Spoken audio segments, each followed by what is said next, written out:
I'm here from the Church of Reality, which is a religion based on believing in everything that's real.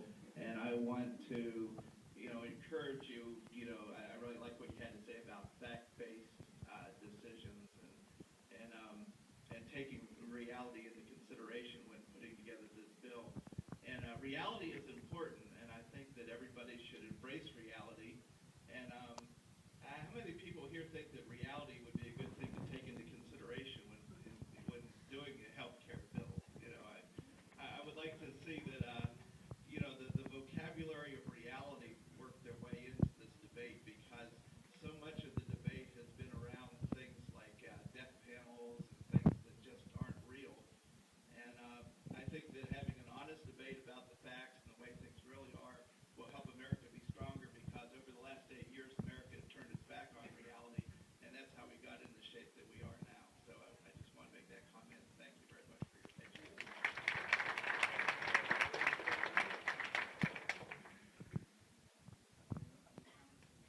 Hi, Sam. Chuck Hawley, Santa Cruz. I want to take issue with you on your assertion that illegal aliens will not have access to this. Number one, the part of the program that you quote says they can't get money from the government to subsidize it. That doesn't mean they can't get it. It means they can't get subsidized. They can get false identification. They can get put into the government program from their employers, and they can go to hospitals without being checked to see if they're legal or not. So your assertion that illegal aliens cannot get any care from this program is false. No, the bill says that no government, and I'll read it, given to anybody unlawfully in the United States. That means government. You're correct in saying if they want to buy a private insurance, which they've been buying, and there may be people here who have been selling them, they can buy them. Government doesn't go into private contracts. So, but that's a private service, not a public service. It's a small response. I understand. But, sir, I must disagree with you, because they can have false identifications. The deal amendment... That has nothing to do with healthcare delivery. Yes, it does. Having false identification is unlawful now. We don't need to change the law on unlawful and lawful. But they can still get the health care by using false identification. There is no E-Verify. The deal amendment was defeated. Will you support a E-Verify to verify that they are citizens? Yes or no? We have supported E-Verify. I'm on the Homeland Security Appropriations Committee, and we have funded E-Verify.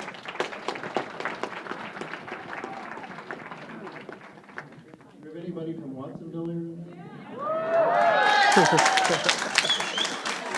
Could you give them a little bit of, come up in the line a little bit? Aptos, excuse me. South of Santa Cruz. Let me read one, okay? I'm 87 years old. How would the national health care reform affect my Medicare? Not one iota, with the exception that your Medicare Part D, we're going to require that the insurance to the pharmaceutical companies have to competitively bid for that.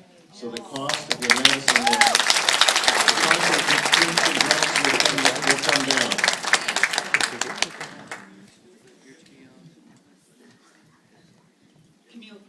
From Seaside. As more and more people tell their personal stories about being denied health care, it really seems that the insurance companies are indeed in the business of denying claims, and you have addressed that.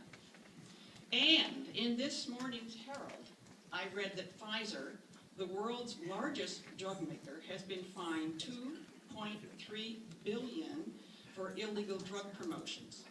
Pfizer plied doctors with trips to resorts, golf packages, and of course I do wonder why doctors let themselves in for that. But however, the Pfizer mentality, and probably other drug companies as well, is that the fines are part of doing business. Meanwhile, the cost of drugs goes up and up and up for all of us in this room.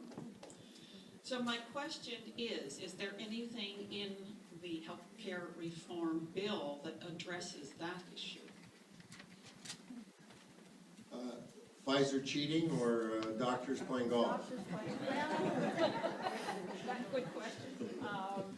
Yes, for the cost, the last thing the pharmaceutical companies want is competitive pricing. And in doing this out for bid, as the Veterans Administration has done. That will dramatically bring down healthcare costs. Why can Pfizer or any other Merck or any of the other pharmaceutical companies manufacture their drugs in America and sell those drugs in Mexico and Canada for far less cost? It's because the Americans, those countries won't pay those outrageous costs, and there are big markets in those countries. The difference is that we don't make them compete in this country for price. So this competition, marketplace, is going to bring those down. Besides, we're closing the donut hole, which is a very difficult thing to explain, but essentially for people who are on Medicare and get Part D prescription drugs, it essentially goes along as sort of it gets you in there based on your income. And then it gives you a cap of what you can spend on pharmaceuticals. And then it goes back to zero and you got to pay all the costs. So you get people in there on their medication and boom, all of a sudden they've reached their cap and they got to pay so much money that they just stop taking their prescription drugs. So we're fixing that in this bill. So there's several pharmaceutical fixes that will bring the prices down.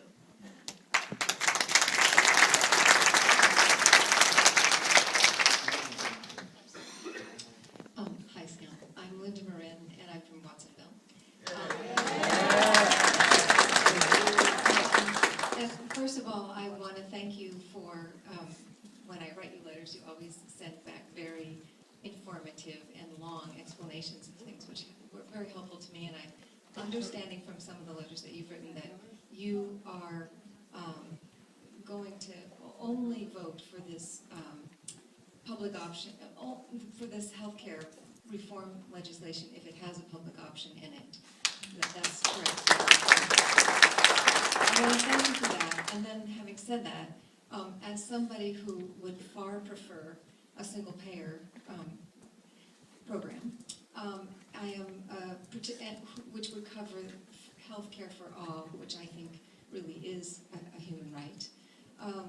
I am concerned about how, under this new legislation, people that we unfortunately call illegal and aliens, but which I think of as human beings with health care needs like everyone else, how would this legislation affect their ability still to access some kind of health care? It doesn't give them anything at all, other than the way they are partially covered now.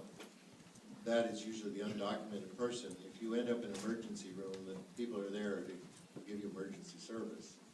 You're not looking around and trying to figure out what your ID, your nationality is, because there's probably nobody in this room carrying a card that shows what their national ID is. You have a driver's license, you don't have to be an American citizen to have a driver's license. You have a social security card, you don't have to be an American citizen. You have to be, in both cases, legally here.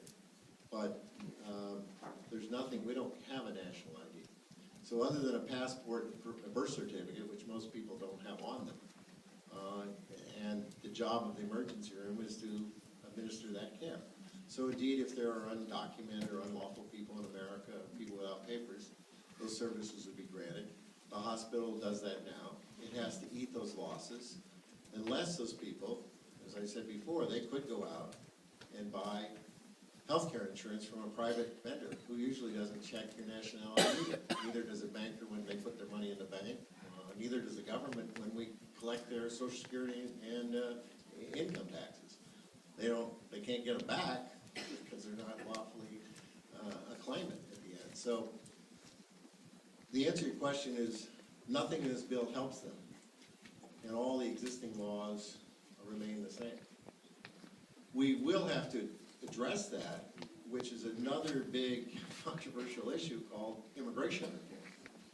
And it seems to me, I'm just personally giving you my political advice, I don't know how we get to the next big issues of immigration reform, education reform, which we need in America to stay competitive,